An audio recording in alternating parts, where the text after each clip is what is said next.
로마서 8장 1절과 2절의 말씀을 우리 함께 읽겠습니다.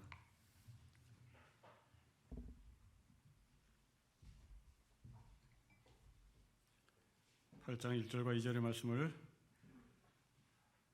읽겠습니다. 시작.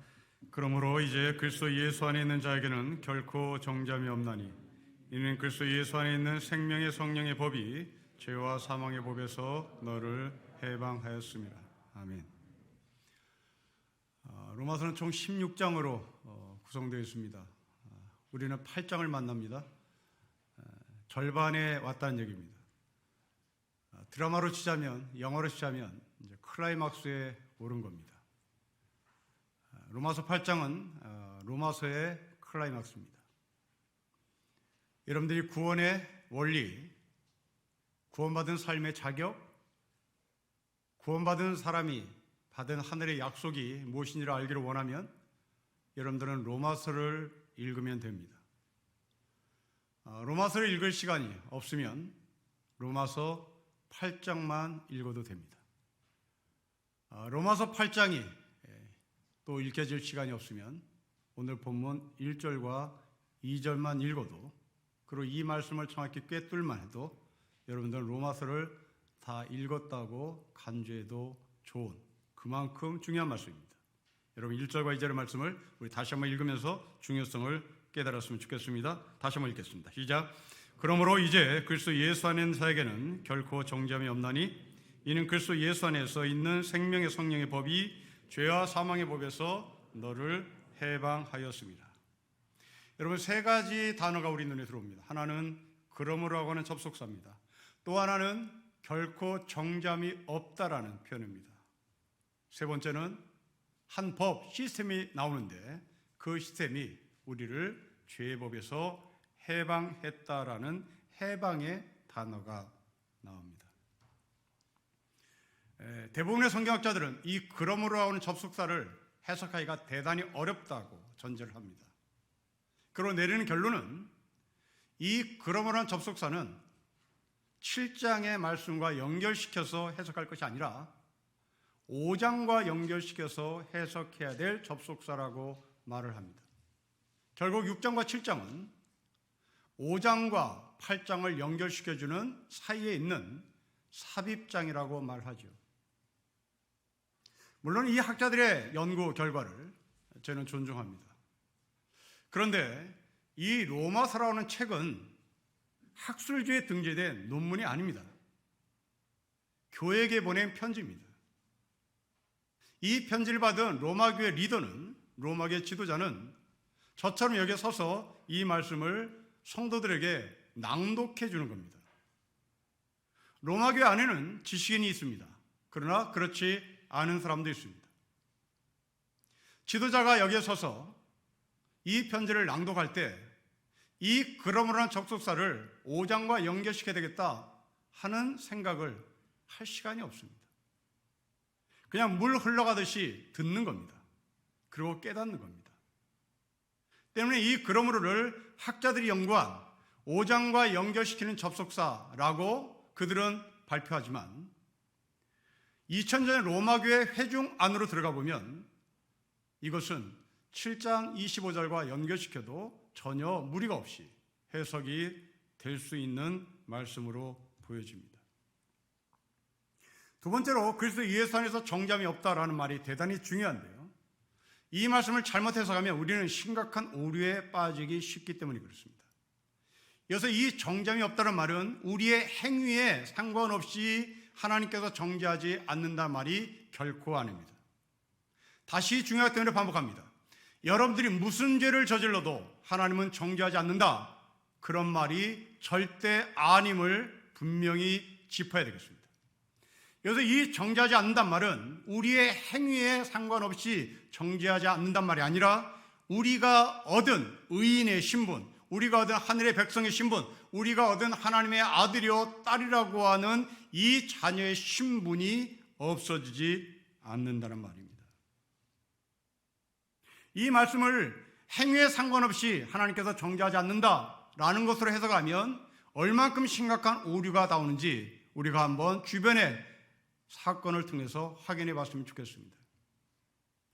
한국교회 심심찮게 목사들이 교회 성도들을 성추행하는 일들이 자주 일어납니다.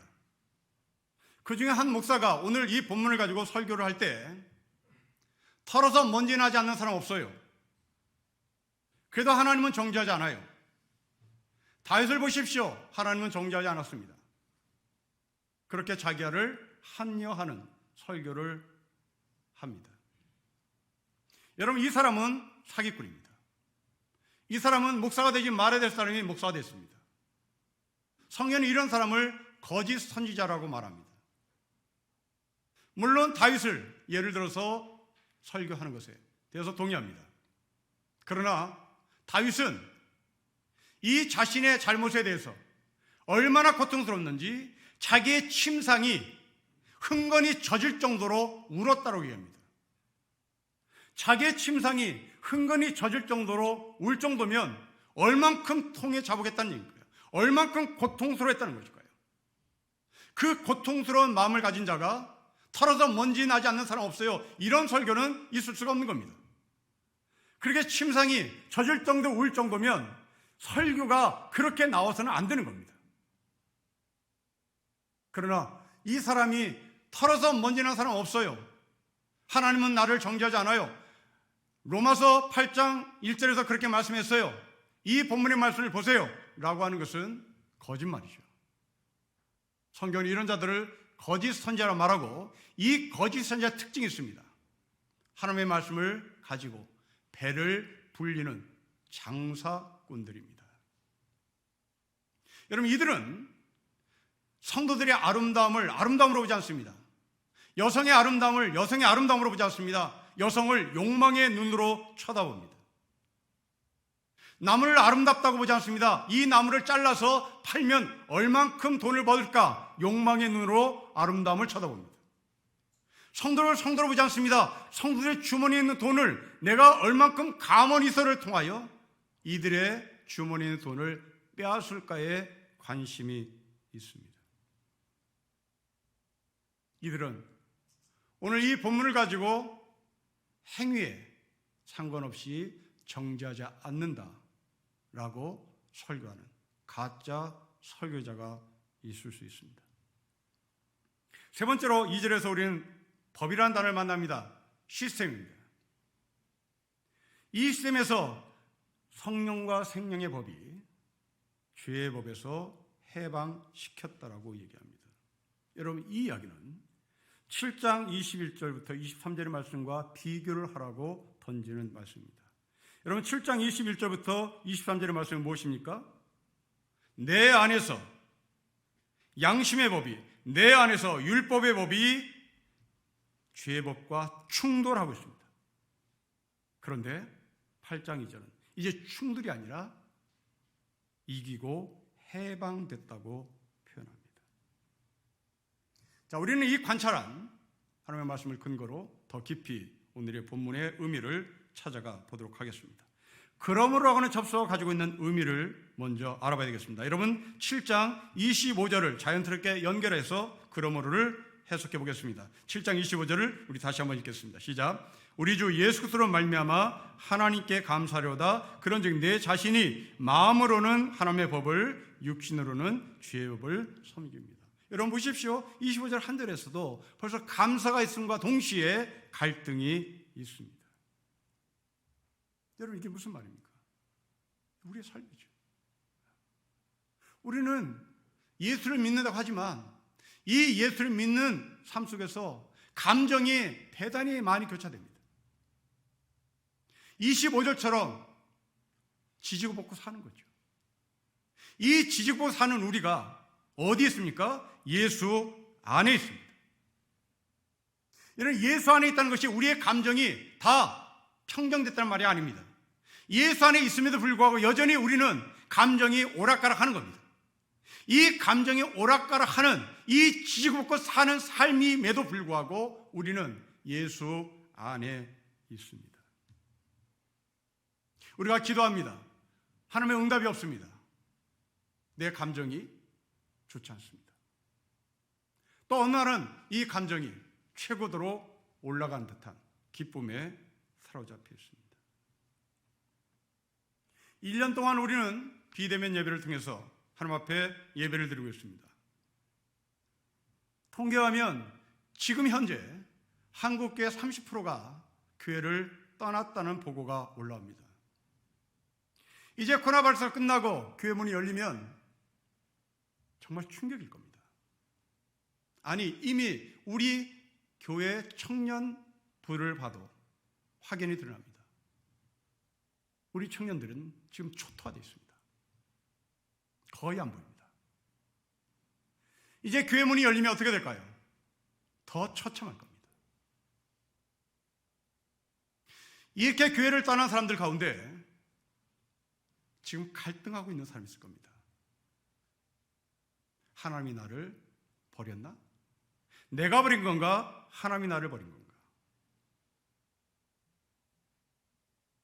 혹시 내가 버린 것이 아니라 하나님이 버렸다면 나는 온난으로 예배를 드리는 것이 무슨 소용이 있겠나 하고 덮는 사람이 있겠죠. 혹시 여러분 가운데 이런 마음을 갖고 있거나 이런 마음을 갖고 있는 사람이 주변에 있다면 그들은 오늘 7장 25절과 8장 1절을 연결시켜서 읽어봐야 할 것입니다.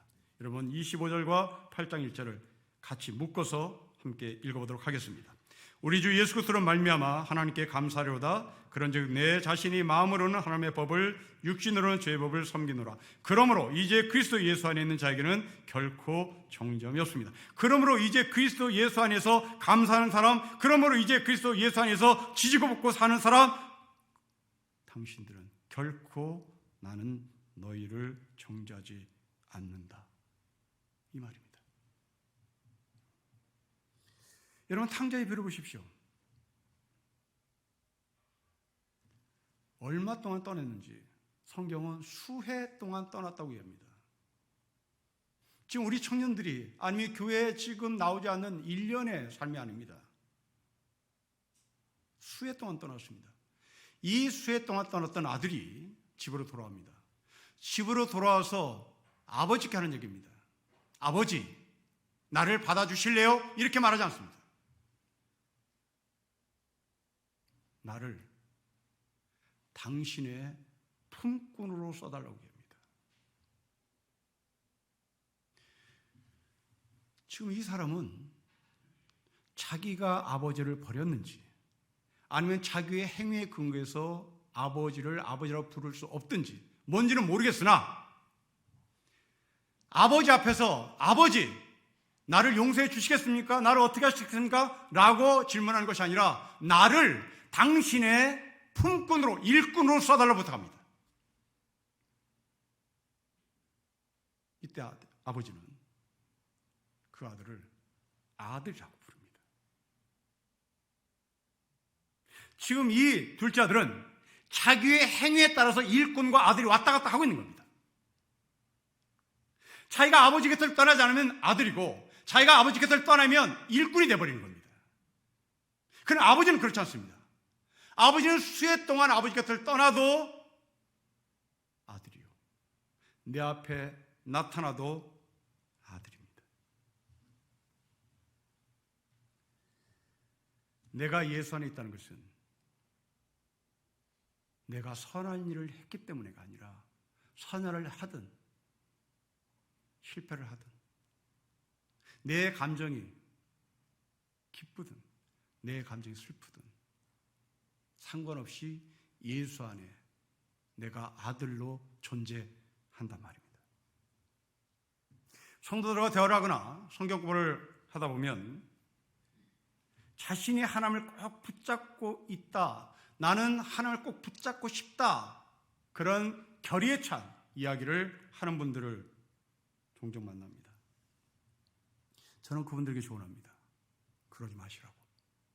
그럴 필요 없다고. 여러분들이 하나님을 붙잡겠다는 의지, 저는 무시하는 게 아닙니다. 그러나 여러분들이 제 아무리 팔뚝에 힘이 세다 할지라도, 그래서 하나님을 붙잡는다 할지라도 그 팔뚝의 힘이 며칠 가겠습니까? 여러분 턱걸이 10개 하실 수 있겠습니까? 턱걸이 100개 할 수 있겠습니까? 제 아무리 여러분 팔뚝에 힘이 세다 할지라도 기차 꽁무니에 내가 온 힘을 다해서 팔뚝에 힘을 주고 따라 붙는다 할지라도 그 힘으로 부산까지 갈 수 있겠습니까? 영동포도 못 가고 떨어질 판이죠. 그러나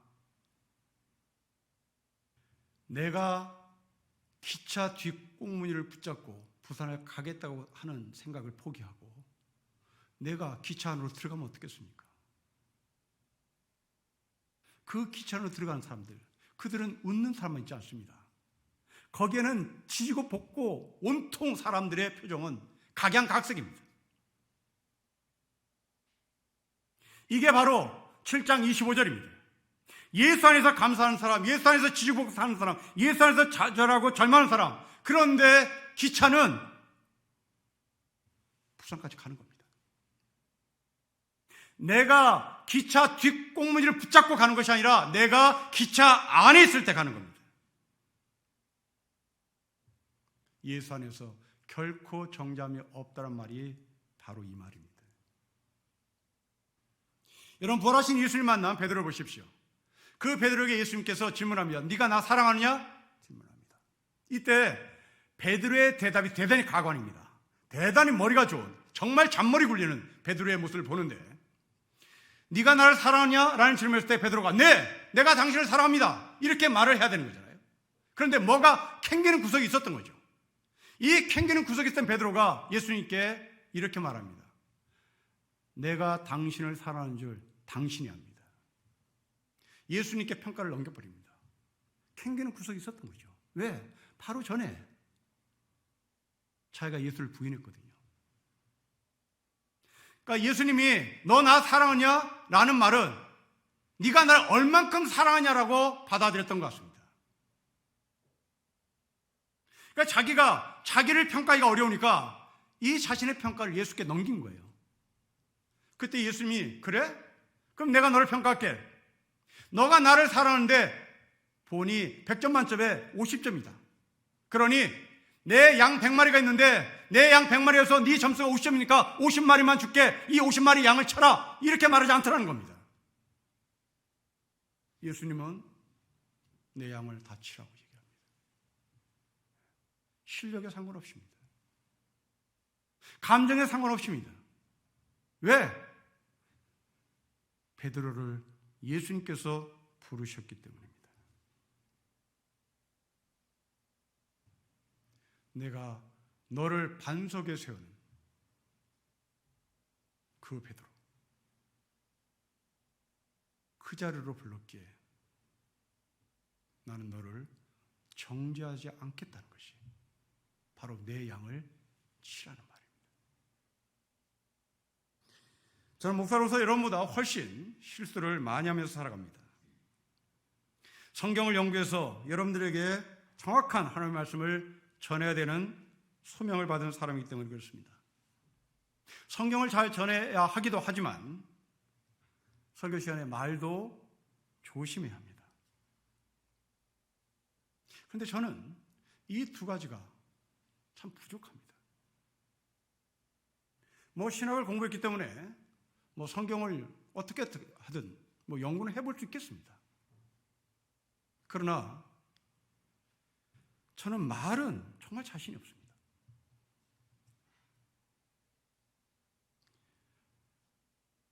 한 30분 동안 열을 내다가 내려온 경우가 왕왕 있습니다. 그냥 아각되는 거죠.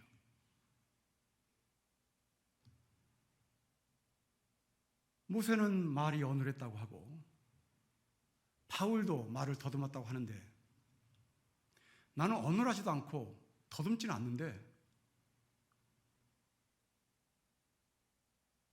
알아듣기가 정말 빨라서 힘듭니다. 이렇게 아각되고 열만 내고 내려오면 대체 나는 뭔가? 왜 하나님은 현미처럼, BTS처럼 좋은 목소리를 나긋나긋하게 하는 그런 달란트는 왜 안 줬나? 왜 나는 아각되고 내려오나? 왜 나는 열만 내고 내려오나? 혹시 여러분 가운데 이런 마음이 있다면 여러분들은 1절의 말씀을 내 것으로 받아들여야 되는 겁니다. 나는 너를 목사로 불렀다. 나는 너를 말 잘하는 사람으로 부른 게 아니다. 나는 너를 사람의 마음을 들었다 놨다 하는 말쟁이로 부른 것이 아니다. 나는 너를 목사로 불렀다. 저의 신분은 목사입니다. 저의 신분은 탤런트가 아닙니다. 저의 신분은 얼굴을 드러내는 간판이 아닙니다. 저는 점쟁이처럼 여러분들의 감정을 들었다 놨다 하는 사람이 아닙니다. 저는 목사입니다. 눈치 없이 소리를 질러도 우리 모두는 다 예수 안에 있는 사람이란 말입니다. 그럼 이 정죄함이 없는 이 축복이 무엇의 근거에서 얻어지는 것일까 하는 겁니다. 여러분 2절입니다. 우리 2절을 다시 한번 읽겠습니다. 시작. 이는 그리스도 예수 안에 있는 생명의 성령의 법이 죄와 사망에서 너를 해방하였습니다. 여러분 7장 21절부터 23절의 말씀 보십시오. 투쟁입니다. 그러나 2절은 해방입니다. 내 안에서의 투쟁, 내 안에서의 갈등, 내 안에서의 절망, 또는 내 안에서 내가 내 의지로 무엇을 해냈다고 하는 기쁨, 뽐냄, 이 모든 것들이 그대로 뿌리째 뽑아서 예수 안으로 툭 들어간 겁니다. 이게 해방입니다. 내가 모든 것을 이기는 것이 아니라 지지고 볶고 사는 나를 그냥 뿌리째 들어서 예수 안에 턱 집어넣고 이제 나의 시스템이 아니라 내 안에 있는 율법과 내 안에 있는 양심과 내 안에 있는 죄의 법이 투쟁하는 것이 아니라 성령의 법이 이 투쟁과 갈등과 힘듦을 벗어나는 해방과 자유의 기쁨을 주는 겁니다. 저는 그림을 전혀 못 그립니다. 그런데 피카소가 제 몸에 그림을 그리면 저는 걸작품이 되는 겁니다. 예수 안에 있다는 것은 바로 이런 겁니다. 나는 할 수 없습니다.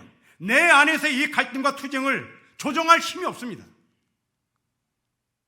하나님의 법과 죄의 법이, 내 마음의 법과 죄의 법이 부딪힐 때 이것을 조정할 수 있는 능력이 나에게는 없다는 겁니다. 그런데 피카소가 내 몸에 그림을 그리면 나는 어느새 걸작품이 되듯이 바로 예수 안에서 예수님이 나에게 그림을 그리기 시작하는 겁니다. 온전히 예수의 삶을 살아낼 수 없지만 내 안에 예수가 계시고 내가 예수 안에 계심으로 말미암아 우리는 예수님처럼 살 수 있는 겁니다. 우리나라는 금요일부터 백신을 맞기 시작했습니다. 백신이 우리 몸에 들어오는 겁니다. 여러분, 금요일 이전까지는 우리는 싸움이었습니다. 금요일 이전까지는 투쟁이었습니다. 그냥 소망도 없는 투쟁이었습니다. 소망을 가져라, 소망을 가져라, 희망을 가져라. 이건 희망 고문이었습니다. 아무 대안도 없이 그냥 마스크 쓰고 다녀라. 참아야 된다, 참아야 된다. 갈등과 투쟁과 절망과 힘듦이었습니다. 그런데 금요일을 기점으로 이제 우리는 백신이 우리 안으로 들어옵니다. 백신이 우리 안으로 들어왔다는 것은 이제 이 코로나 바이러스가 종식될 날이 이미 약속되어 있단 말입니다. 이 종식된 하늘의 약속을 받은 사람들은 코로나 바이러스를 퇴치하게 하여 백신을 맞음으로 말미암아 소망을 갖기 시작합니다. 이게 바로 예수 안으로 들어가는 겁니다. 예수 안에 있어도 우리가 코로나 백신을 맞아도 우리는 여전히 마스크를 써야 할 것입니다. 그러나 분명한 것은 반드시 마스크를 벗을 날이 이 코로나 백신을 맞는 시간을 기점으로 우리에게 마침표를 찍을 날이 반드시 있단 말입니다. 이게 바로 예수 안에 있는 겁니다. 예수 안에서 우리가 마스크를 쓰고 다녀도, 예수 안에서 우리가 취직보고 살아도, 예수 안에서 우리가 서로 갈등하고 서로 싸워도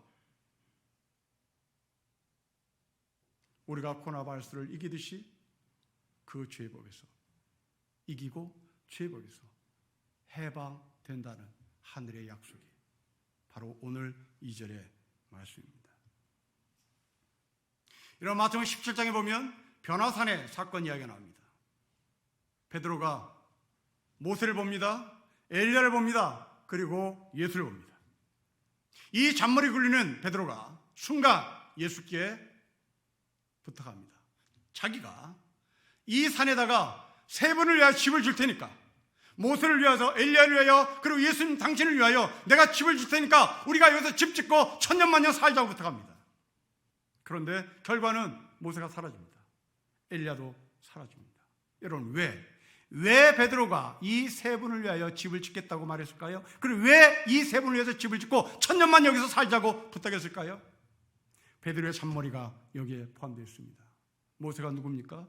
홍해바다를 갈른 능력자입니다. 엘리야가 누굽니까? 갈멜산에 850명을 한 방에 날린 사람입니다.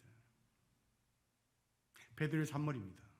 예수님께서 물을 가르지 못하면, 예수님께서 850명을 한 방에 날리지 못하면 나는 엘리야한테 찾아가겠다, 나는 모세에게 찾아가겠다는 겁니다.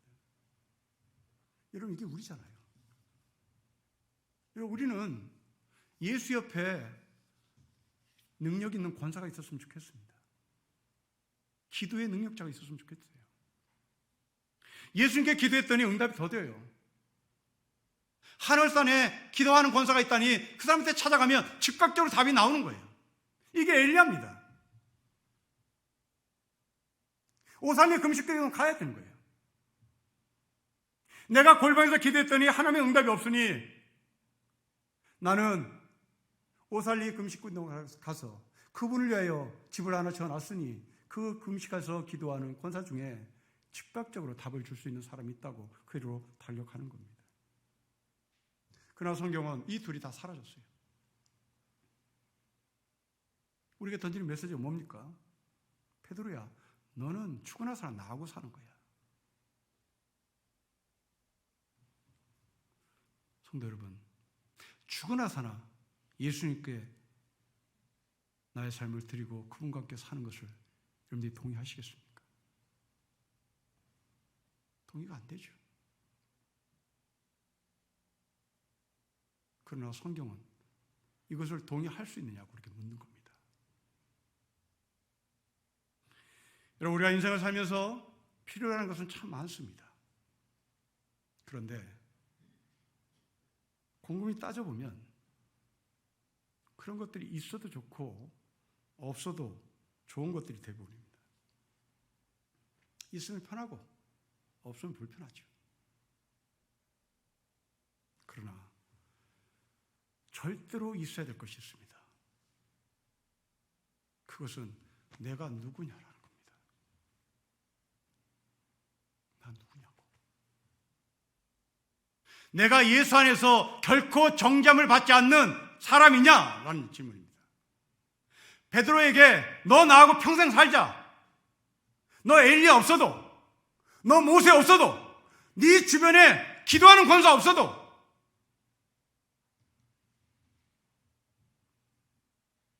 너 누구냐? 너 예수 안에 있는 의인이냐? 예수 안에 있는 하나님의 자녀냐? 예수 안에서 결코 정죄받지 않는 하늘의 신분을 가진 자냐?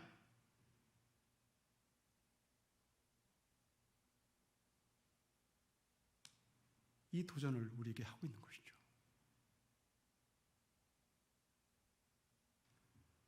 여러분, 우리의 신분은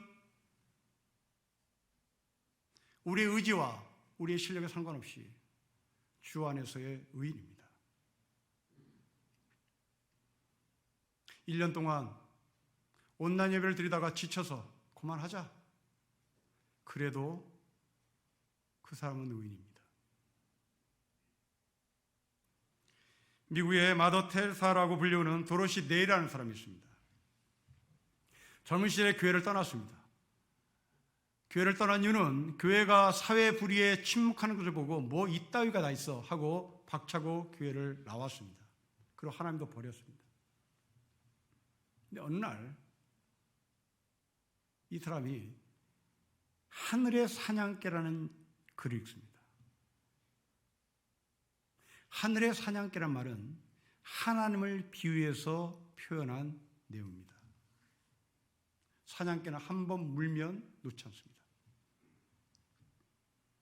그 하늘의 사냥개라는 글을 읽고 이 사람이 예수께 돌아옵니다. 사냥개가 사냥감을 포기하지 않듯이 하늘의 사냥개는 하나님은 자기를 끝까지 물고 늘어졌다는 말입니다.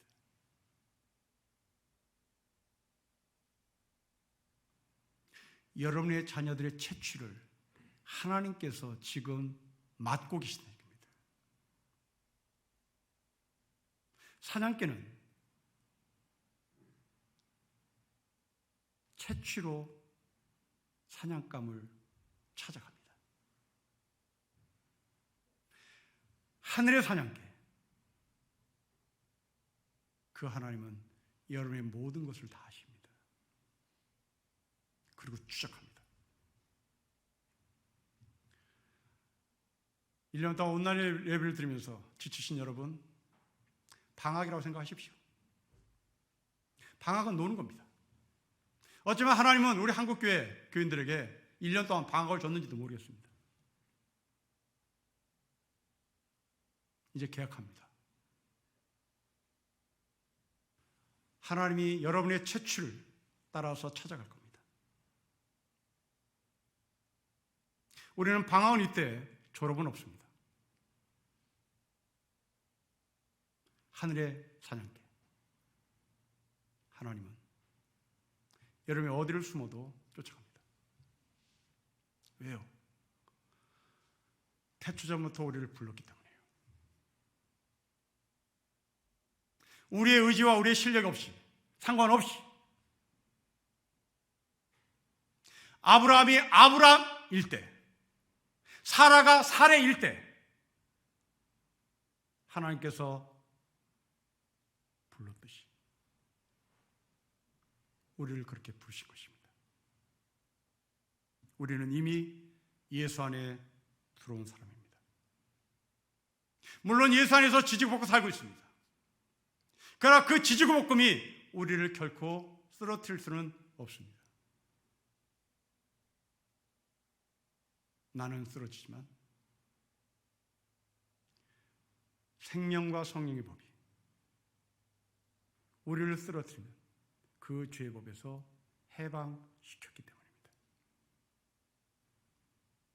내가 내 몸에 그림을 그릴 실력 없어도 피카소가 내 몸에 물감을 들이대면 우리는 걸작품이 되는 겁니다. 그래서 예수 안에서 우리의 신분은 결코 박탈당하지 않습니다. 여러분의 머리털까지도 세시는 하나님, 여러분의 채취를 익히 기억하고 계시는 하나님, 바로 그분이 여러분을 지금도 추적하고 계시니 우리는 반드시 기차가 부산에 도착하는 것처럼 영원한 하늘나라에 도착하는 하늘의 백성이 된 것을 주의 이름으로 선포합니다. 기도하겠습니다.